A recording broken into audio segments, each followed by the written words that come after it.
Let's go to the Pages section on the left menu. Here we can see all the pages of the site listed out. Drag and drop to reorder pages. To make a sub-navigation, drag a page to the right to make it a child of the page above. You can undo this by simply dragging the page back to the left. To hide a page in navigation, click the gear icon, hide in navigation, then select the devices you would like to hide this page on. The page will just be hidden, but not deleted.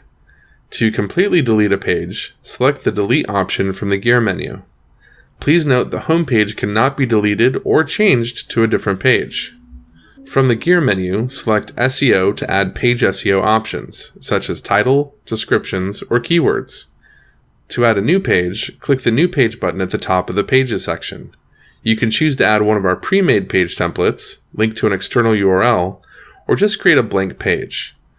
We're going to add a pre-made page, so I'll choose a Contact Us page. A new page is created with the widgets I need already added. Now it's ready to add your own info and customize. In the next lesson, we'll learn how to manage content you've imported into your website.